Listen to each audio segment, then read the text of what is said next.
एक समय की बात है, एक जंगल में एक लोमड़ी रहती थी। उसी जंगल में एक बड़ा सा तालाब भी था जिसमें सारस रहता था। लोमड़ी अक्सर तालाब में पानी पीने जाती थी और धीरे धीरे लोमड़ी और सारस में दोस्ती हो गई। लोमड़ी और सारस अधिकांश समय साथ में बिताने लगे।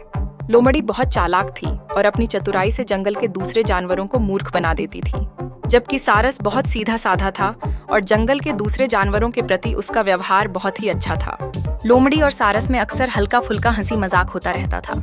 एक दिन लोमड़ी के दिमाग में सारस को बेवकूफ बनाने की बात आई। वह सारस के पास गई और बोली, मित्र, मैं तुम्हें अपने घर भोजन का निमंत्रण देने आई हूँ। कल दोपहर तुम मेरे घर भोजन के लिए अवश्य आना। सारस सीधा साधा था, उसने बिना कुछ सोचे समझे हाँ कह दी और दूसरे दिन समय से लोमड़ी के घर पहुंच गया। लोमड़ी ने भी सारस की बहुत आवभगत की और उसे एक अच्छे से आसन पर बैठाया। लोमड़ी बोली, मित्र, आज मैंने बहुत मेहनत करके बड़ी ही स्वादिष्ट खीर बनाई है। मुझे उम्मीद है खीर तुम्हें बहुत पसंद आएगी। इतना कहकर लोमड़ी खीर लेकर आ गई और चौड़े बर्तनों में खीर परोस दी। चौड़े बर्तनों में लोमड़ी तो खीर अच्छी तरह से खा पा रही थी, किंतु बर्तन चौड़ा होने के कारण सारस अपनी चोंच से खीर से नहीं खा पा रहा था। कुछ ही देर में लोमड़ी ने सारी खीर चट कर दी और सारस देखता ही रह गया। खीर खाने के बाद लोमड़ी सारस से बोली, मित्र, क्या बात है? इतनी स्वादिष्ट खीर होने के बाद भी तुमने खीर नहीं खाई।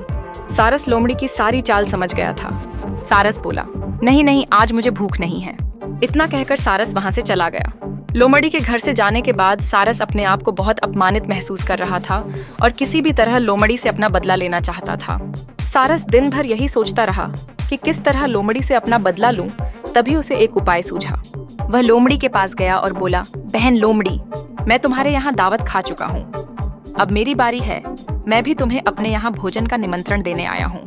तुम्हें कल दोपहर में मेरे घर भोजन के लिए आना होगा। लोमड़ी और सरस की कहानी।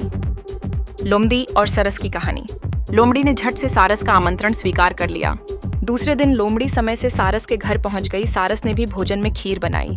कुछ देर बाद सारस लंबी सुराहीदार बर्तन में खीर परोस कर ले आया। पतले मुंह वाले बर्तन में सारस तो आसानी से अपनी चोंच से खीर खा पा रहा था, किंतु लोमड़ी का मुंह खीर तक नहीं पहुंच पा रहा था।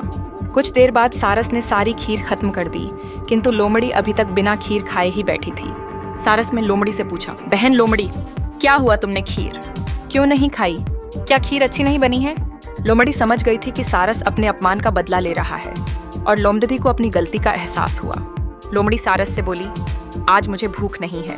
इतना कहकर लोमड़ी वहां से चली गई। शिक्षा।